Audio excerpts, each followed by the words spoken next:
zomwe zikuchitika ku chipani cha UTM kuyambira pa 4 November 2024.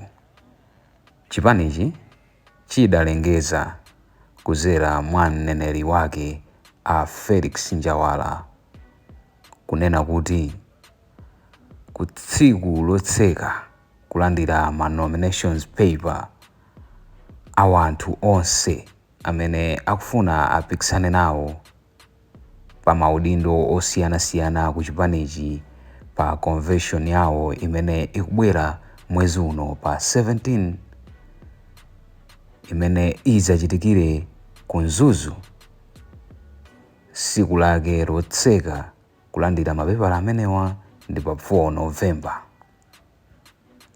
Zimenezi aliyense ku chipaniko adagwirizana nazo, ndipo president wa chipanichi a Michael Usi amenenso ali vice president wa dziko lino la Malawi adaziziwa, koma funso nkumati kodi president yu anali atagwirizana nazo?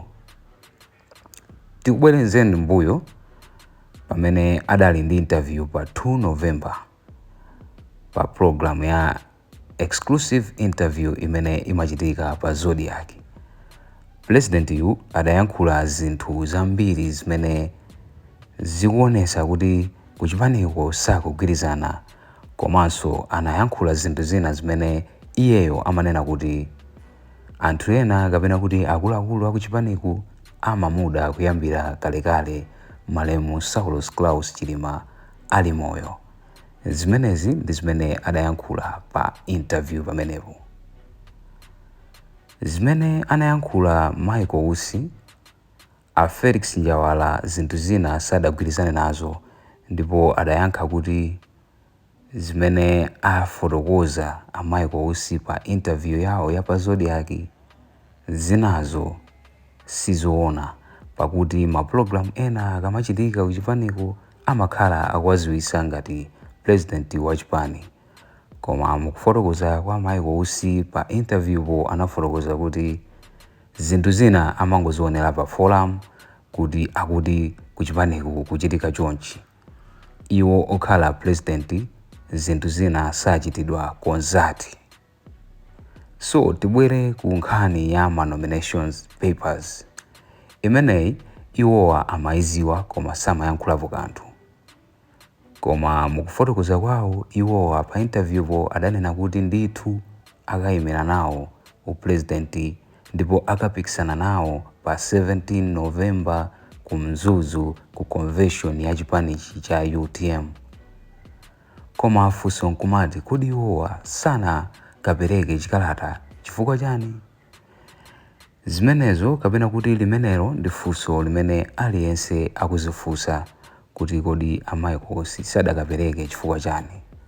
Koma titabwereranso pa interview imene anali nayo ananena kuti iwo asatira malamulo a constitution cha chipani. Ndipo zasimikizika zulo lomwelo limene lidali loseka kuti no constitution ya chipani cha UTM chimanena kuti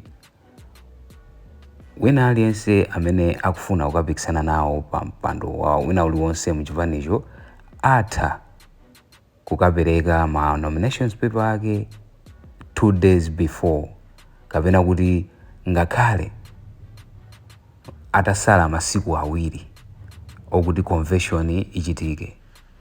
Ndi mwina ichi ndi chifukwa chimene a Michael Usi amalimbira mtima kuti ngakhale chipanichi kapena kuti akuluakulu ena a chipanichi adakhazikisa kuti zulo pa 4 November ndi tsiku lotsekera kulandira ma nominations paper a maudindo amene wa president, koma iyeyo adafuna kusata constitution ya chipanichi kuti imati chani. Zimene zikusonyeza kuti Michael Usi ndithu akayimira malingana ndi mmene adafotokozera pa interview, koma iye akusata constitution, sakuthamangira china chilichonse, komanso samafuna kuti mwina amvere za akuluakulu ena akuchipanichi kungothamanga kukapereka mapepala ake okuti azayimira nawo ngati kuti yes president okuti azipanga decision. Koma funso nkumati kodi ku chipaniko kukuchitika mpungwempungwe otere chifukwa chani? Chifukwa nkhani si ya amaiko usi okha ayi, komanso zikuoneka kuti atsogoleri ena akusemphanako kumeneku. Pali video ina imene kunali a Newton Kambala, ndipo kumeneku kudayankhulidwa zinthu zina zimene anthu ena adabwa nazo kuti kodi Mesa Chipanichi amati ndi chamgwirizano. Video imeneyo idafotokoza kumanena kuti sangapase usogoleri munthu wokuti wangobwera kumeneko kuli ngati kugulisa chipani.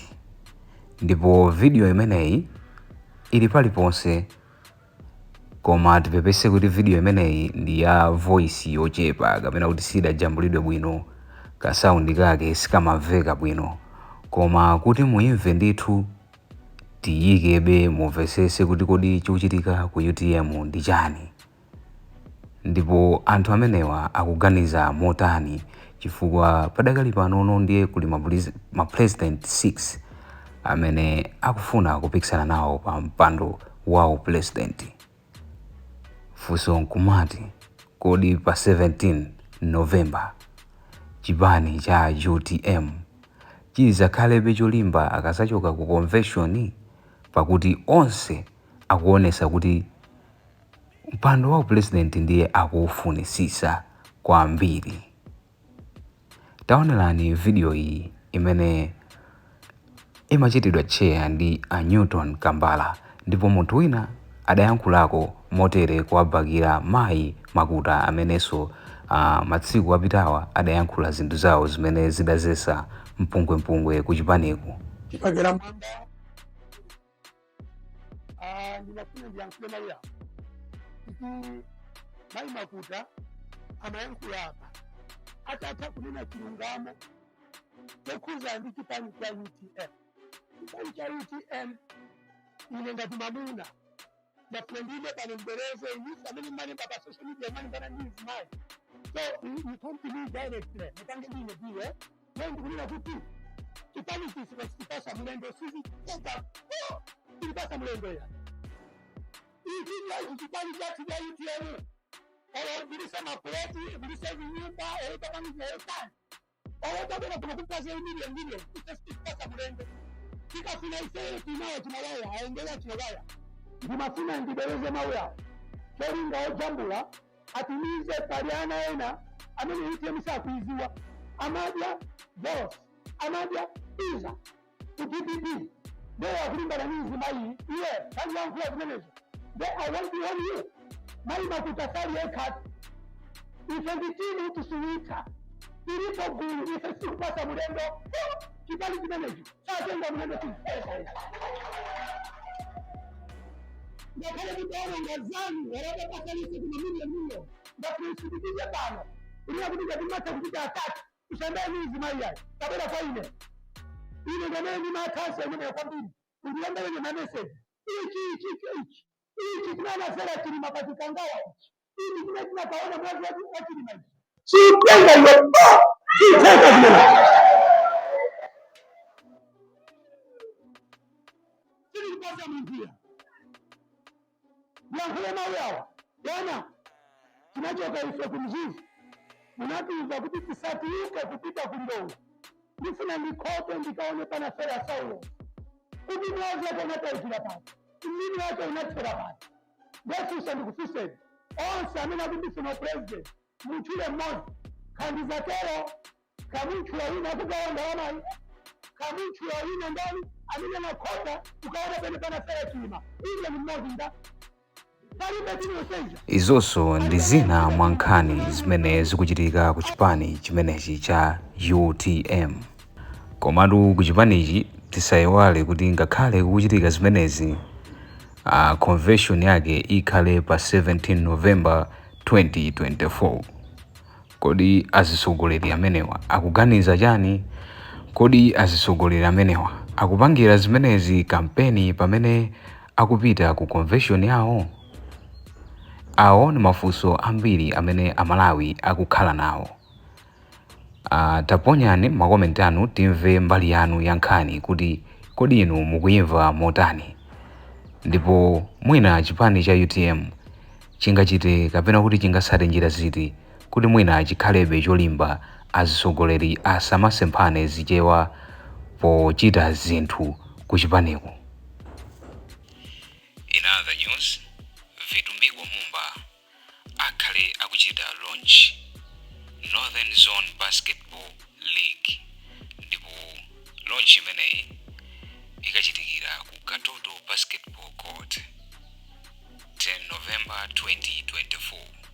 Launch imeneyi ndi ama timu a basketball, ndipo league imeneyi ndi ya ndalama zokwana 15 million.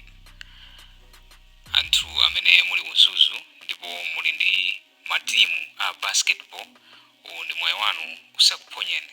Kulonchi kumeneku kukakhala china furthermore mecha komanso please